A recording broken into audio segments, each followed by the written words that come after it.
एक भ्रम था, पूरे वर्ल्ड को ये एक भ्रम था कि चाइनीज टेक्नोलॉजी वर्ल्ड की बेस्ट टेक्नोलॉजी है, और चाइना भी इसको काफी प्रोपगेट कर रहा था। आपने चाइनीज वीडियोस भी देखे होंगे, ये जैसे उनके वेपन सिस्टम्स के वो टाइम से टाइम अपने वीडियोस अपना निकालते रहते हैं, दिखाने के लिए वर्ल्ड को कि उनका इक्विपमेंट सबसे बेहतर है। अब ऑपरेशन सिंदूर ने ये एक भ्रम उनका खोल दिया है, और हमने अभी देखा है, देखिए आपके स्क्रीन में PL-15 मिसाइल भी दिखाई जा रही है। अभी ये इसको मिसाइल भारत में गिर गई, और जो इसका डेजिग्नेटेड डिस्टेंस था, रेंज थी मिसाइल की, ये उस रेंज तक नहीं पहुंच पाई, हिसार में ही गिर गई। इसको दिल्ली को टारगेट करने के लिए फायर किया गया था, पर ये हिसार में ही गिर गई। और जब हम इसकी रिवर्स इंजीनियरिंग करेंगे, और जब हम इसके बारे में और जानकारी लेंगे, इसकी टेक्नोलॉजी, आप देखेंगे कि ये एक बहुत ही ऑर्डिनरी अपना मिसाइल अपना निकलेगी।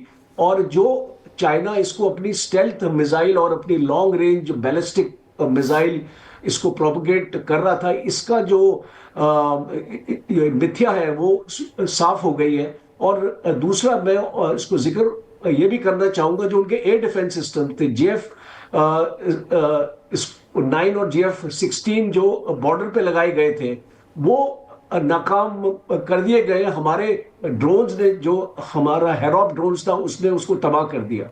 दूसरा, हमारा एयर डिफेंस सिस्टम की अगर हम बात करें, और हम आकाश तीर की बात करें, आकाश तीर का जो सिस्टम है वो पूरा इंडिजिनस है, भारत में बना हुआ है, और उसको इसरो और भारत इलेक्ट्रॉनिक्स लिमिटेड ने बिल्कुल बनाया सर, कमाल कर दिखाया है भारतीय मिसाइलों ने, कमाल कर दिखाया। कर्नल टीपी त्यागी भी हमारे साथ मौजूद है। टीपी त्यागी सर, सवाल तो यही है कि दिखाया कुछ, कहते हैं कि दिखाया कुछ बेच कुछ और दिया। वही मिसाइल, वही सिस्टम जो चाइना यूज कर रहा है, उसकी रेंज कुछ और है। जो पाकिस्तान को उसने बेचा, उसकी रेंज कुछ और है। तो जो बेचा सिर्फ नाम के लिए बेचा, और क्या यहां ठगा गया पाकिस्तान, वो भी चीन से? देखिए, पाकिस्तान को समझ जाना चाहिए था, हम भी समझ रहे हैं। अगर HQ-9 या HQ-16 चाइना के इतने अच्छे एयर डिफेंस सिस्टम रहे होते तो चाइना उन्हें खुद क्यों नहीं इस्तेमाल करता? बिल्कुल, चाइना ने अपने अपने एयर डिफेंस के लिए S-400 खरीदे रशिया से, और ये कबाड़ भेज दिया पाकिस्तान को। और इसे किसने मारा? किसी मिसाइल ने नहीं, इसको एक ड्रोन ने ही तबाह कर दिया। ऐसे ही उसने अपने JF-17 दिए, बोले साहब ये तो स्टेल्थ एयरक्राफ्ट है, और इस एयरक्राफ्ट को ये तो it can take on any aircraft, Rafale और सुखोई ऑफ इंडिया। वो JF-17 जिसके थोड़ी देर में ही एयर फ्रेम में दरार पड़ गई, वो किसी काम नहीं आया। फिर तीसरी चीज उन्होंने दी, ये PL-15 मिसाइल।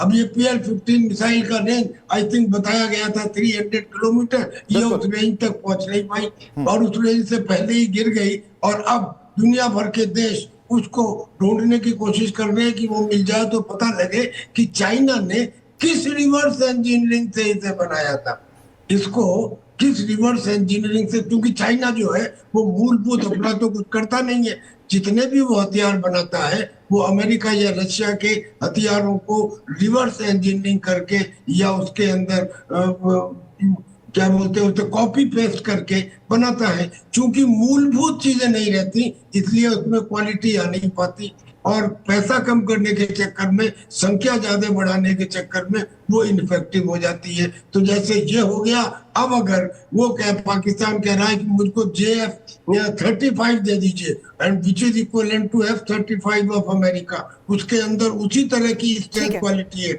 उसमें उसी तरह के माइन्यूट आयरन स्फीयर्स की कोटिंग हो रखी है। त्यागी सर, मैं लौटूंगी आपके पास, लेकिन राजन कोचर सर, सवाल तो यहाँ पे ब्रह्मोस को लेके भी अब खड़े हो रहे हैं, क्योंकि दुनिया भर के देश अब ब्रह्मोस के मुरीद हो गए हैं। जहां पे चाइना के हथियारों की हवा निकल गई, जहां के चाइना के हथियारों को लेके जो एक माहौल बनाया गया था, वो सारा माहौल खराब हो गया इसी 3 दिनों में। लेकिन अब ब्रह्मोस को लेके जो दुनिया भर के देश है, वो चाहते कि ब्रह्मोस उनके पास भी उनके हथियारों के बेड़े में शामिल हो जाए। यानी कि ब्रह्मोस की ताकत देखिए पूरी दुनिया ने, चाइना के जो हथियार है वो फेल कर गए।